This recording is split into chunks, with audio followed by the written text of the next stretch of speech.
Vas a tomar desde ahí. Sí, Okay, sí.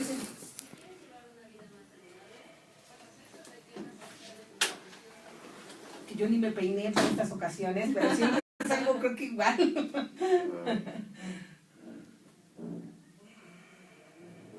Aquí traigo lo último, que soy coordinadora de donación.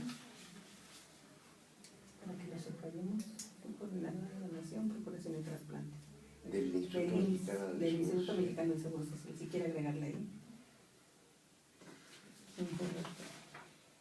En el que abordamos los temas de hoy, temas que a ti te interesan.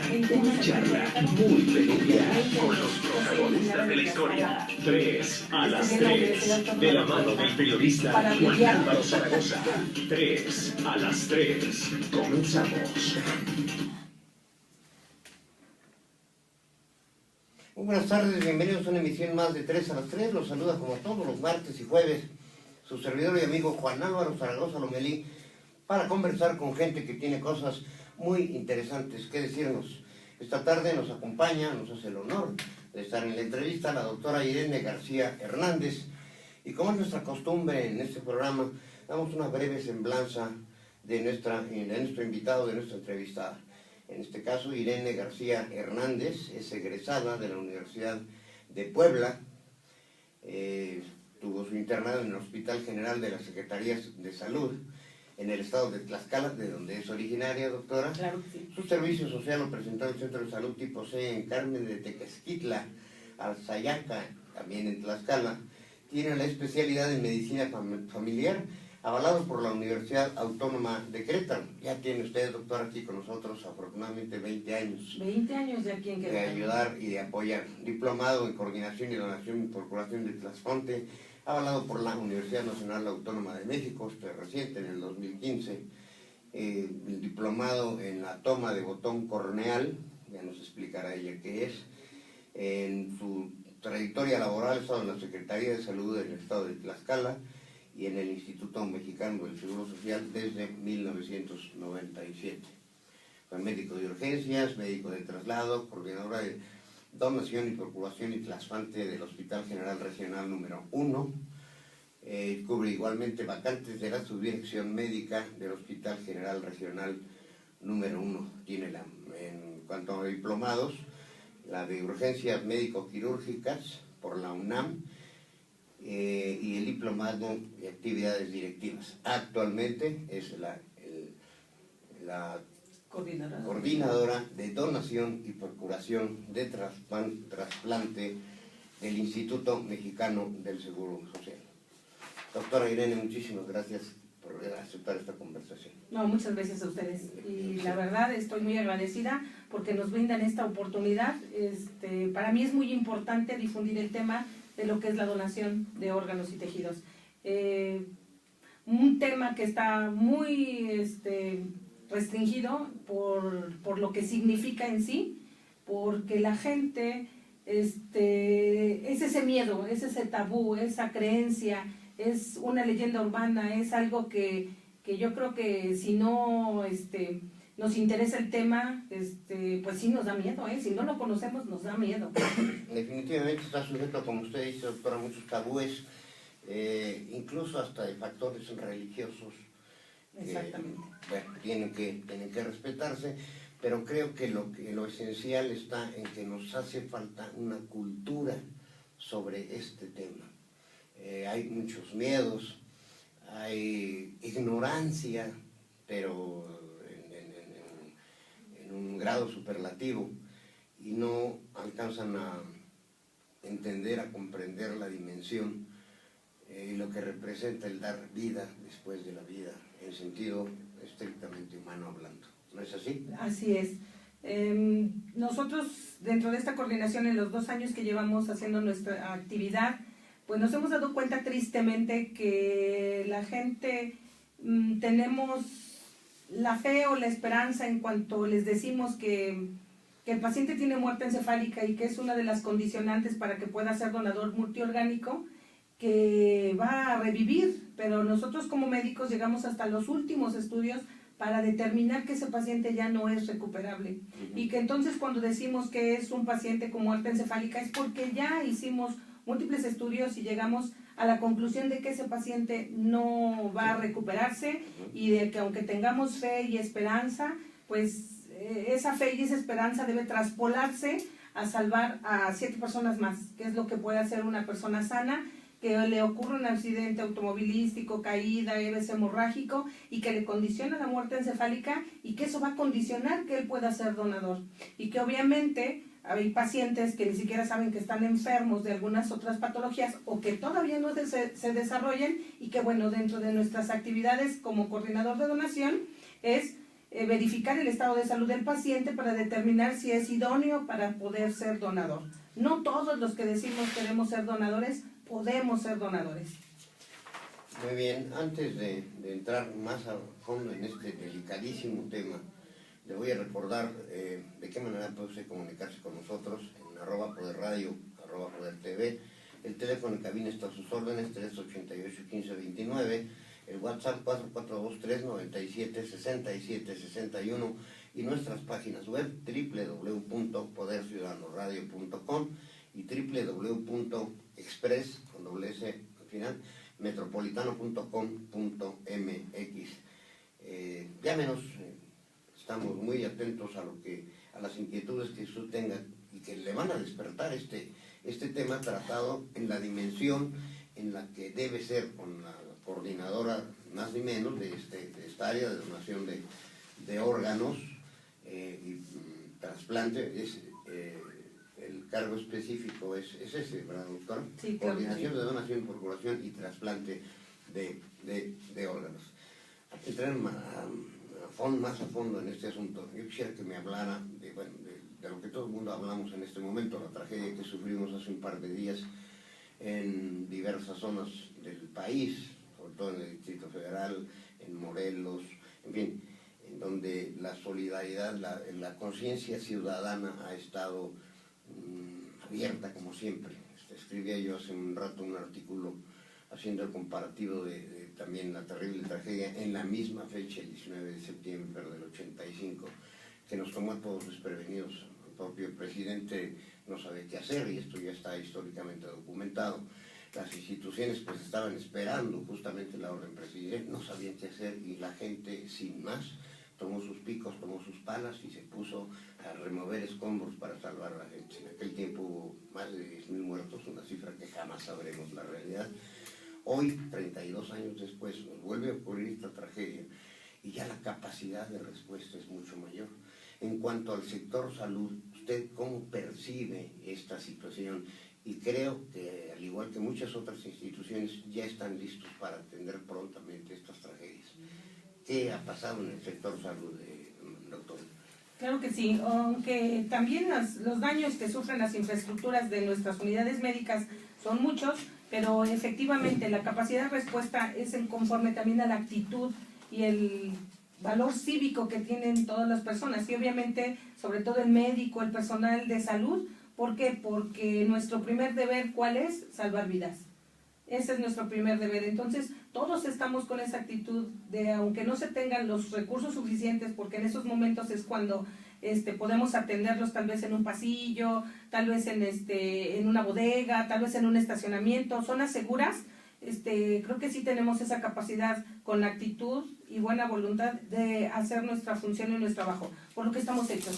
Y capacidad de respuesta, ¿no, doctora? O sea, ya sabemos cómo y cuándo reaccionar en muchos de los casos, y a eso se debe que se haya generado ya una cultura preventiva, protección civil desde que se empieza a edificar cualquier construcción, pues establece las especificaciones para que si en caso de temblores no ocurra lo que nos ocurrió en el 85. Eso ya es un gran avance y ustedes pues no sufrieron el colapso que tuvo el hospital más importante del país.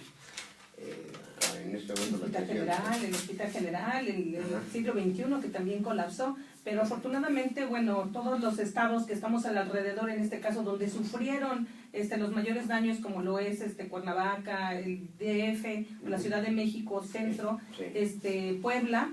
Bueno, tenemos ciudades que se activaron inmediatamente. El Instituto Mexicano del Seguro Social tiene algo que que todo el mundo tiene que reconocer, somos muy resolutivos. Y la verdad, el apoyo que se brinda, no importando si es Monterrey, no importando si es Cancún, hablándose de estado a estado o de punta a punta, el Instituto Mexicano del Seguro Social, yo creo que con sus dirigentes que están al frente y que toman decisiones en el momento, yo creo que son las adecuadas. En estos momentos nosotros, la delegación Querétaro, el HGR número 1, pues está en apoyo a lo que nos queda más cerca, que es la Ciudad de México, y bueno, sí se ha trasladado pacientes de los cuales se han tenido que operar aquí en el hospital en apoyo a esa contingencia, en lo que revisan las estructuras, en lo que les dan unidades seguras para poder seguir laborando.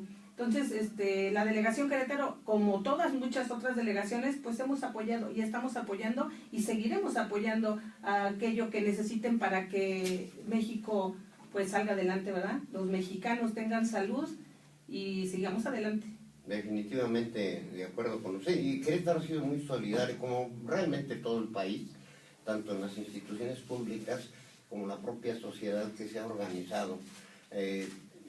Integrantes del cuerpo de bomberos, del heroico cuerpo de bomberos, de prácticamente todas las ciudades conurbadas están por allá, hasta por colonias, pues en el WhatsApp se organizan. En tal caso estamos haciendo el centro de acopio, el DIF está también, es decir, hay una respuesta. Ese es lo positivo dentro de la tragedia que estamos viviendo. Si una muerte es por lamentarse, ya sabemos que van pues más de un centenar. En este caso hay que ser muy objetivos en la información para no alarmar más allá, pero bueno, sí tenemos vidas que lamentar, pero lo valioso, lo importante es esa respuesta, esa capacidad, ese sentido humano que tenemos los mexicanos. Yo creo que somos la nación más sensible porque hemos sufrido en carne propia estas devastaciones, tanto de los terremotos como de los huracanes y toda esta serie de situaciones en donde la naturaleza nos está diciendo: ya párenle,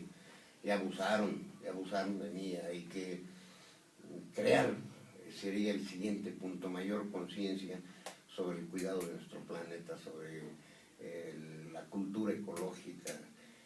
Yo creo que eso es lo positivo, y de verdad, o sea, nos llegan a la redacción cantidad de ofrecimientos, de la creación de centros de acopio, etcétera. Ahí mismo los jóvenes de la redacción pues están protestando y tal, centros de acopio, publicamos ya con dónde están. En fin, cada quien hace su parte en lo que puede.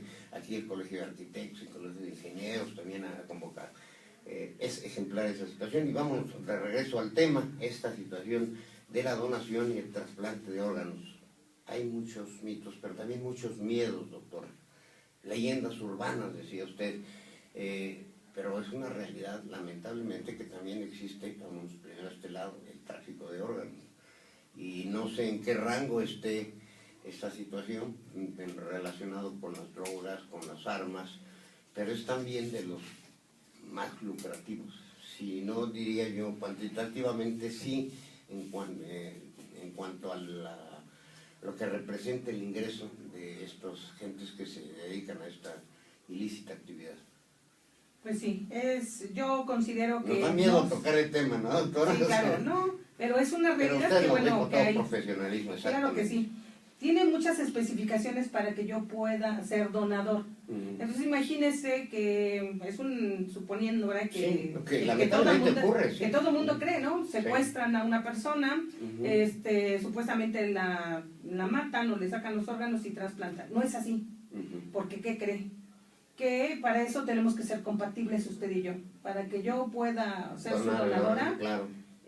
Una, tengo que ser compatible. Dos, el órgano tiene que estar perfundido desde su extracción, el tiempo de isquemia fría, que es desde que yo los traigo del organismo, que está perfundido, aunque el paciente ya esté muerto, el corazón sigue bombeando sangre, el órgano tiene que estar perfundido para que posteriormente yo lo pase a otro paciente vivo que está en espera de ese órgano y pueda funcionar, que es lo que uno busca en los trasplantes, que los órganos no sean rechazados porque tenemos compatibilidad, y una que estén perfundidos para que efectivamente cuando yo lo extraiga y lo coloque vuelva a funcionar, haga ese término de perfundidos no soy que estén irrigados, que exacto, tengan la irrigación que de tengan la sangre, etcétera, para explicárselo a la audiencia. Sí, que esté irrigado, que esté perfundido, que esté en condiciones de que esté funcional en el momento de la extracción, para que cuando lo coloquen los médicos de trasplante, los cirujanos de trasplante, vuelva a funcionar ese órgano, ¿sí?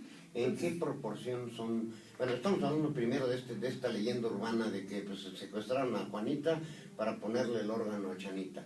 No puede ser así, no es cierto. No puede ser así. Tampoco pueden estar en la condición de, pues vamos a hacer un análisis a ver si son compatibles. O sea, para eso se necesitan tiempo, instalaciones. Tiempo, equipo. Exactamente. ¿Sí? Y eso es mentira de que digan, pues le sacaron y encontramos en un refrigerador 500 riñones. Sí, pero esos riñones ya no son funcionales. Esos riñones no van a volver a hacer su función porque ya se deterioraron las células de ese tejido. Entonces, desafortunadamente, eso es lo que nos falta entender, aprender a que no es tan fácil trasplantar un órgano o un tejido siendo y cuando no esté perfundido. Entonces, y que tenga ciertas características de compatibilidad, como ya lo vengo mencionando. Sí, exacto. Yo creo que es muy importante desechar esa leyenda urbana y ese temor infundado, sí. Con datos duros, con datos ciertos, como los que usted nos trae aquí. Y bueno, se nota de inmediato su especialidad. Doctora, ¿en cuántos casos es positivo este asunto del trasplante? Ya hablamos del camino regular, de las instituciones, de las clínicas médicas, tanto públicas como privadas, que son los médicos especialistas que necesitan ser unos verdaderos genios para hacerlo.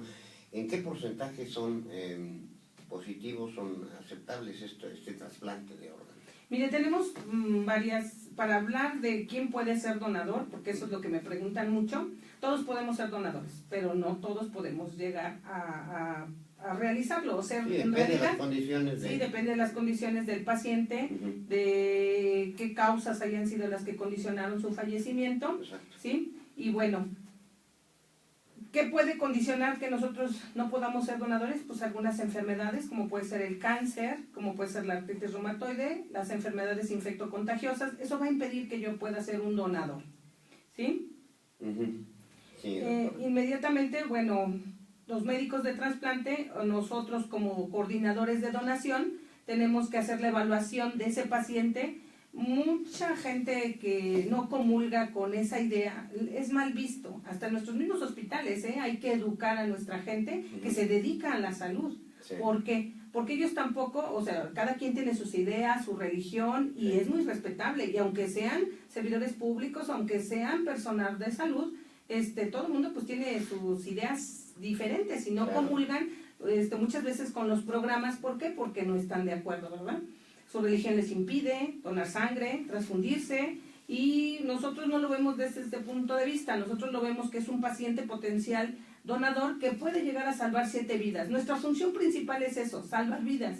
Y eso pues tiene que quedarles claro a muchos que la función de la coordinación de donación, y yo como médico al frente de esta coordinación, la finalidad es esa, salvar vidas. Exacto. ¿Sí? Niños, adultos, no importa. O sea, mucho se me pide, como dice usted, por un lado la parte de esta cultura que no tenemos, y la otra la desinformación, los rumores. Yo recuerdo, estaba yo muy chiquillo, por supuesto, cuando se iniciaron masivamente las campañas de vacunación, o que yo me di cuenta que existían las campañas de vacunación, y entonces, de manera malintencionada, se difundía, no, es que no te la pongas porque te van a esterilizar, o es decir, te van a generar mayores males. Me indica nuestro amigo Luis Herrera que tenemos que ir a un corte. Es breve, regresamos, estamos conversando con la doctora Irene García Hernández. Ella es la jefa del área de donación, procuración y trasplante del Instituto Mexicano del Seguro Social. Un momentito, regresamos.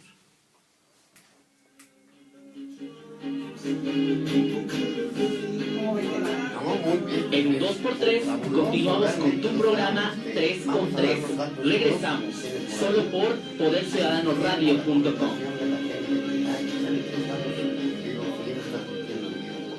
Hay corte en la radio, entonces hay gente que nos está El mundo mágico. interferencias. Nosotros somos los payasos Kikini. Hay que irnos a los datos duros. Te esperamos todos los sábados a partir de las 9 a.m. Sintonízanos, Poder Ciudadano Radio.com. Síguenos en nuestras redes sociales, ¿verdad?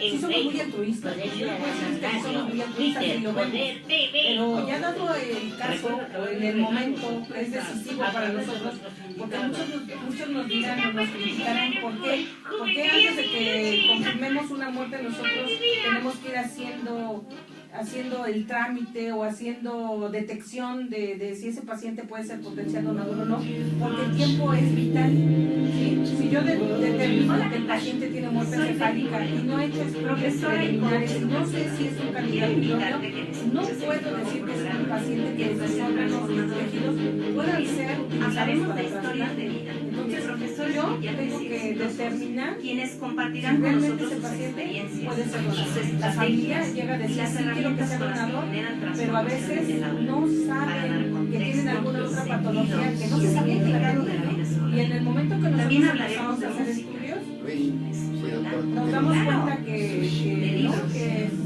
que no puede. Por Usted supuesto. continúa, doctor. Hablaremos de crear grandezas. Sí, no puede ser También de donador mujeres porque le poderosas. detectamos Poder que tiene Ciudadano Radio cáncer, presente porque le incluyente detectamos que siempre tenía todos los hepatitis aspectos de la B condición o C, social. y No te eso lo lo puedes perder. excluye como Estará donador. increíble. Entonces, sí Te es algo invito a tomar difícil. nuestro Bueno, Todos la premura del los tiempo, porque si no esos órganos, si no nosotros no lo hacemos Tienes que con ser tiempo, súper rápido rápido. y sincronizado. Entonces, ¿Cuál muchas es de el las... tiempo máximo que se requiere para este asunto? Luis, no nos interfiere. Luis, ¿Me escuchan? estamos en la cabina. No interfiere el sonido del corte Todos con los la viernes, transmisión sábados, del de 4 a vivo. 5 de la tarde. Y es valer sus derechos como ciudadanos. Bueno, continuamos aquí. Vamos a tener que repetir un poquito los dices que la cabina. Tu consejo. Nuestro En consejo. que si no interfiere, o sea, que yo pueda decir que un paciente puede ser donador en tiempo, Tu consejo. es vital. Exactamente. Es vital. El tiempo. ¿Por qué? Porque si yo dejo pasar mucho tiempo en el que detecto si el paciente tiene una enfermedad que le impide donar, pues obviamente ya no va a poder ser donador. Posteriormente a eso, si pasa el tiempo, pues yo tampoco puedo decir que ese paciente es idóneo para el trasplante por el tiempo transcurrido. Entonces, No interfiere. con el algoritmo,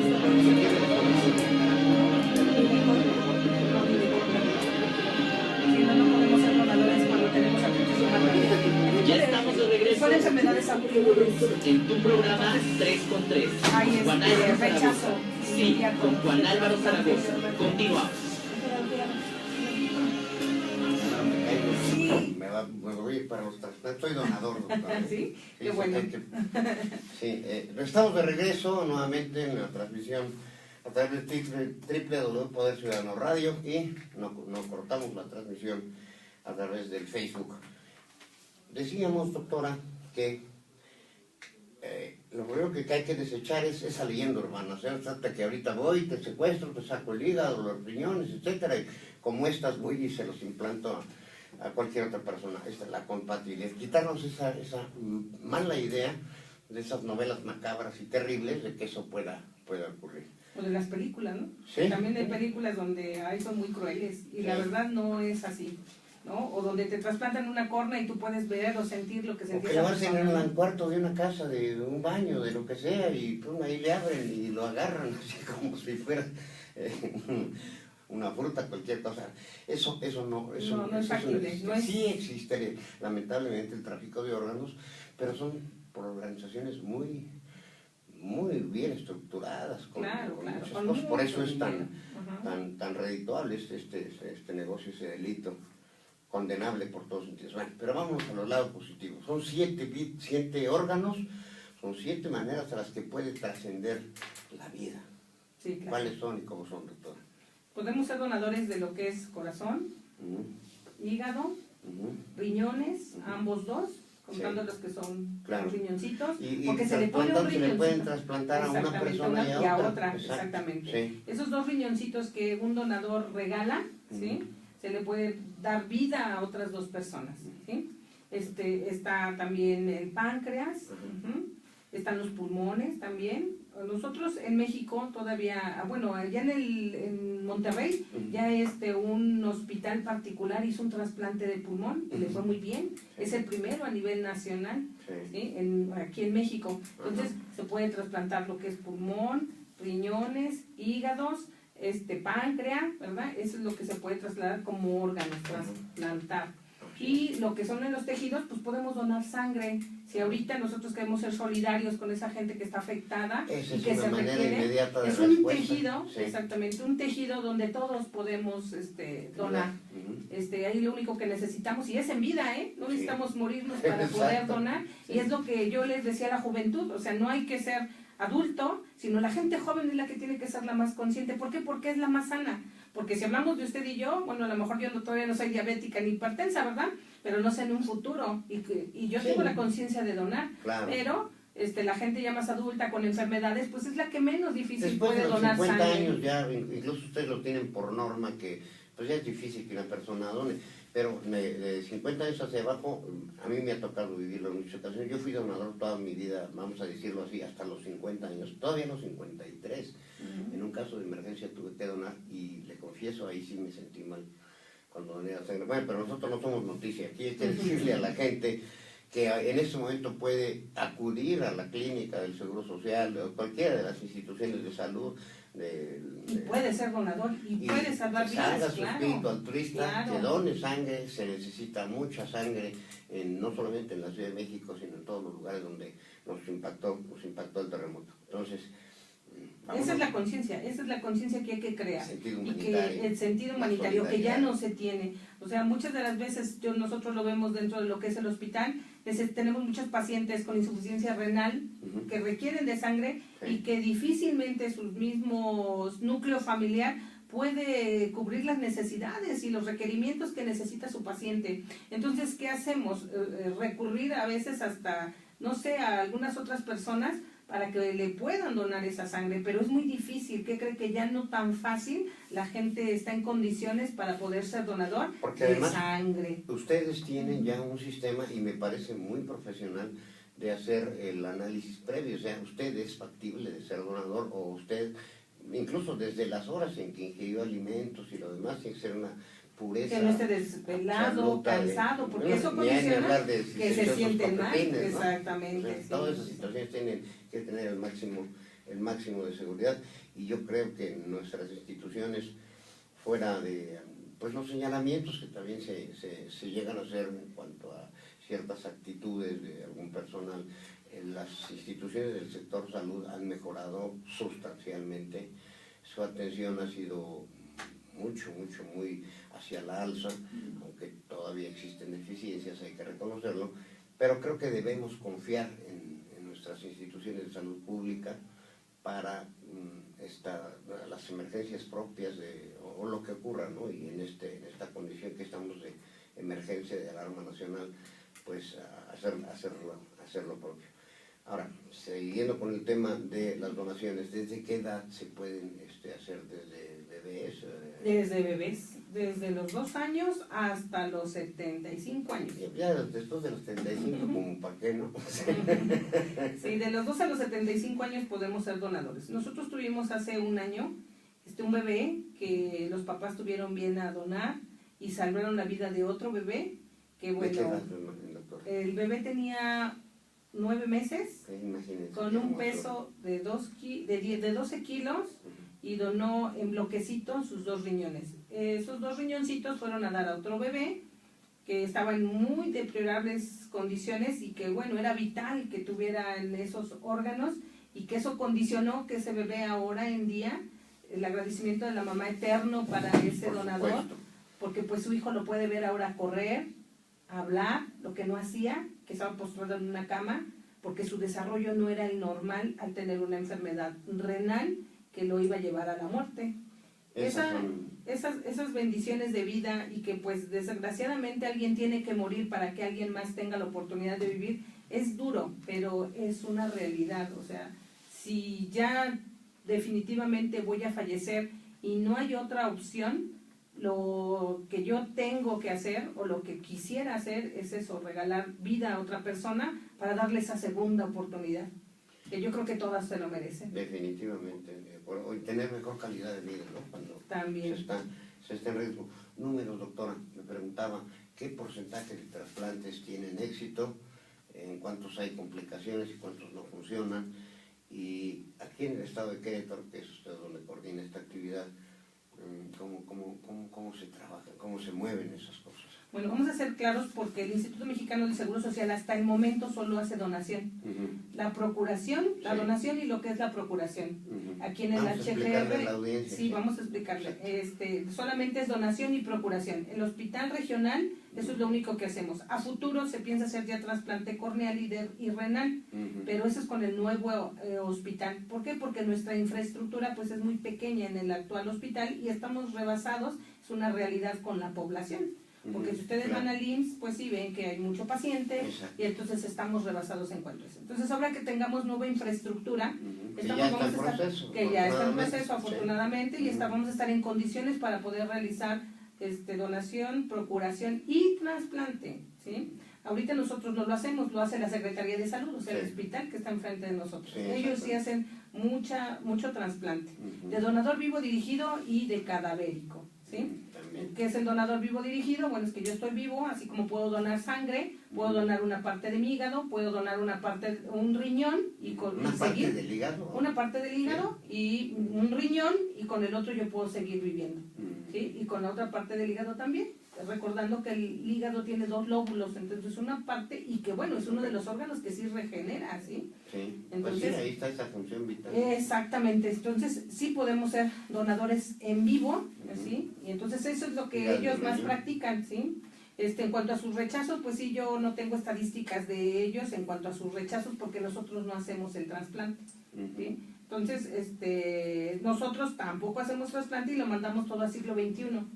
Siglo XXI es el que realiza trasplante, o al órgano se va a alguna parte de la República donde se pueda estar requiriendo para la misma gente de la institución.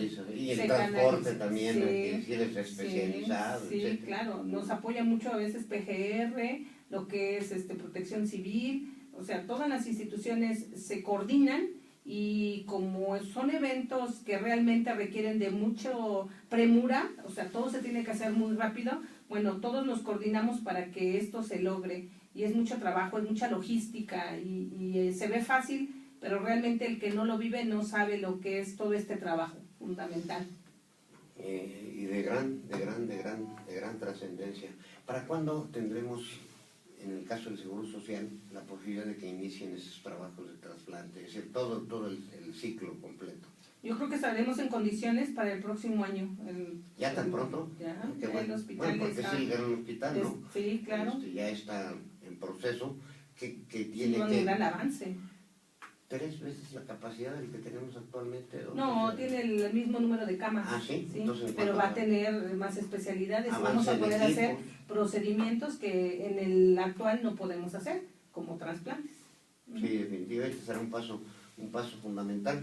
Y bueno, usted lo acaba de reconocer, está rebasada todas las instituciones públicas en cuanto a la creciente demanda de los servicios de salud. Aquí yo creo que también hace falta una cultura preventiva, una educación, porque bueno, si nos cortamos una uña, por decirlo en un extremo, pues ya para nosotros es una emergencia y tenemos un super dolor, etcétera, y pues ahí vamos, ¿no?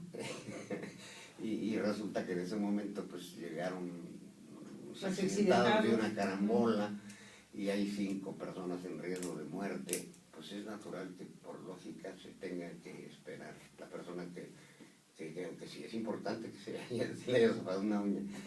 Disculpen por el ejemplo, pero bueno, lo estoy poniendo al extremo, ¿no? Pues sí me duele, pues si lo traigo aquí separado, etcétera, y me está saliendo sangre. Sí, es un hecho, pero no es igual a perder una pierna, una extremidad, un dedo, toda la mano, sí, obviamente. De los accidentes, los casos traumatológicos severos que se presentan. Bien, en cuanto a la legislación, doctora. ¿Cómo andamos en tristemente, qué buen punto, ¿verdad? Tristemente no hay nada legislado.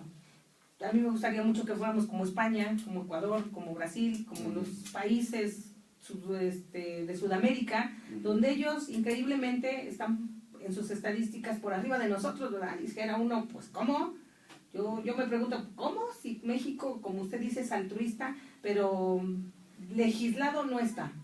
Todos podemos ser donadores, pero, ahí viene el pero, no está legislado porque yo ya no dispongo. Yo dije sí quiero ser donador, pero ya no dispongo de mi cuerpo. Sí. El que va a disponer y el que va a autorizar, en estos casos, aquí por lo menos en México, es la familia. No hay otra. Sí. Si la familia a mí no me firma los documentos legales... Sí, que tiene que ser...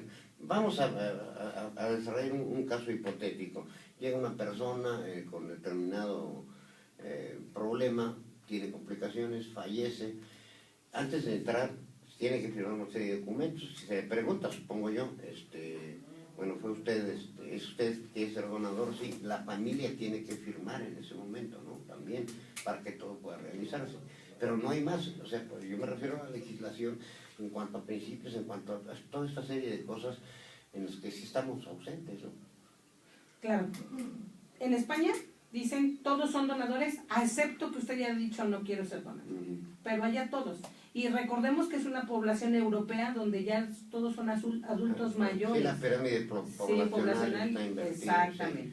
Entonces, en base a eso, pues allá todos... O sea, por determinación del Estado, tú te mueres si estás en condiciones, te vamos a... Vas a ser tomar donado. Excepto que tú digas que no, y tendrá que respetarse. Aquí es al revés, el que de buena gana, el que altruistamente, el que generosamente... Si la familia está convencida y así lo desea, porque hemos tenido que pedir o hacer la solicitud de donación a los familiares donde se reúnen 12 gentes, si 2 no se ponen de acuerdo, pues 12 menos, ¿sí? En donde dice la mitad sí y la otra mitad dice no, y donde llega un determinante mamá o papá y no están convencidos por la edad, por la religión, por la creencia, por lo que quiera, nos dicen no, ¿sí? Aunque sea un candidato idóneo de 18 años, de 20 años, de 30 años, nos dicen no. Y tristemente pues dice uno, ay, es que podemos salvar a más gente, ¿verdad? Podemos salvar a 7 gentes, podemos ayudarles a cambiarles la vida. Sí, que continúen con su vida. Y bueno, otra de las cosas que hay que quedar bien clara es que cuando son casos MP, la gente no lo sabe, o a lo mejor en el momento no el Ministerio Público actualmente ya la Fiscalía. Fiscales, entonces... Ellos, lo que la gente no sabe es que cuando mueren en algún tipo de accidente o hacen muerte encefálica por algún tipo de accidente, los fiscales van a tener conocimiento y ellos también nos tienen que autorizar. 1, 2, se van a hacer autopsias de ley. Claro. Entonces, donde ellos, por su creencia, dicen, no, porque ustedes les van a extraer los órganos, no queremos que lo toquen. Pero lo que no saben, y después se los tenemos también que decir y que entren en conciencia de que de todos modos esos órganos van a ser extraídos para poder hacer la autopsia de ley. Entonces, lo mismo, o sea, yo considero que debemos de pensar ahí que si en lugar de que los órganos se extraigan en las fiscalías y se tengan que desechar, se tengan que incinerar, se tengan que estudiar, pues mejor que se los den a alguien que pueda cambiarles la vida y darles esa oportunidad que están esperando. ¿Y hay alguna comunicación en ese sentido con la Fiscalía del Estado? Claro, nos apoyan y mucho, Usted no sabe con qué agilidad hoy en día nos apoyan y nos resuelven. Sí, no hemos tenido problemas nosotros, por lo menos la delegación Querétaro, con respecto a eso. Nosotros llevamos en cierto momento nuestro documento de solicitud de anuencia y ellos inmediatamente mandan a su médico legista, a su perito, para que vean las condiciones, tomen fotos y posteriormente nos regresen un oficio donde ellos nos autorizan y nos ponen a disposición de que sí podemos hacer la procuración de los órganos y los tejidos que son viables para el trasplante. ¿Hay muchos casos de estos, doctor? No, desafortunadamente de 35 pacientes que hemos tenido con muerte encefálica solamente han donado 4, tristemente. Pudieran ser más, ¿verdad? Pudieran haber sido esos 35, pudieran haber sido donadores, y si lo multiplicamos por 2, hubieran sido 68 pacientes posibles salvados, ¿no? Sí, imagínense nada más las posibilidades que esto pudiera abrirse. ¿Hay alguna campaña de concientización, alguna campaña de información sobre este tema? Las campañas son continuas. Nosotros damos a a la población cautiva del Instituto Mexicano del Seguro Social, les damos pláticas, en este caso son los trabajadores de las empresas, a los líderes de las empresas, tenemos contacto con CTM, les hemos dado pláticas sobre donación, sí, a todos los lugares donde nosotros podemos y nos den la entrada, como en este caso le agradecemos la oportunidad, nosotros damos la información y queremos difundir el tema, pero pues sí es difícil, ¿no? Que una sola persona, o si no nos organizamos, también no podemos hacer mucho, no podemos abarcar mucho, ¿sí? Entonces estos medios los que nos sirven a nosotros para poder difundir el tema. Y campañas hay todo el año, nosotros estamos activos todo el año haciendo este tipo de pláticas, entrevistas, difusión del Instituto Mexicano del Seguro Social, nos ayuda mucho con los medios de comunicación para poder difundir el tema. Y bueno, hacemos ya, utilizando este foro, le hacemos una invitación para el 26 de septiembre en la Alameda Central. Nosotros vamos a hacer la conmemoración la conmemoración a los donantes, les vamos a dar un reconocimiento el día 26 de septiembre, que es el Día Nacional de la Donación de Órganos y Tejidos. 26 de septiembre. 26, martes 26 de septiembre, los esperamos a las 10 de la mañana en la Alameda. Vamos a dar los reconocimientos a las familias de nuestros donadores, ¿sí? Que son héroes anónimos, muchos por el miedo de ser juzgados de cómo pudiste haber donado los órganos de tu hijo, de tu esposo, de tu padre. Pero hay muchos que deben de entender que es por salvar y por trascender y por salvar vidas, sobre todo. Tiene que haber definitivamente un cambio de mentalidad, un cambio de cultura, y también insistiríamos en la legislación. No hay acercamientos por parte de sus áreas jurídicas o no sé yo, del área ejecutiva con los señores diputados federales o locales para que se trabaje en este ámbito, doctora.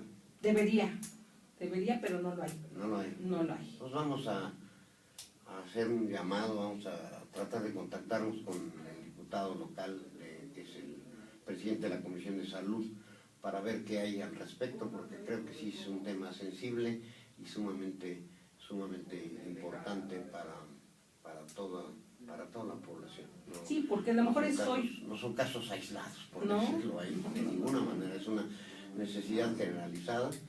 Es un cambio de conciencia el que tiene que haber, es el desechar los tabúes, las leyendas urbanas, los chismes, los rumores, las mentiras incluso que se establecen en torno a este delicadísimo tema de la donación y trasplante de órganos. Las buenas noticias, la doctora también nos las da. En este momento usted puede convertirse en un donador, que sería sumamente importante. Antes de que termine el programa vamos a ver un breve resumen de cómo va la situación de la búsqueda y rescate.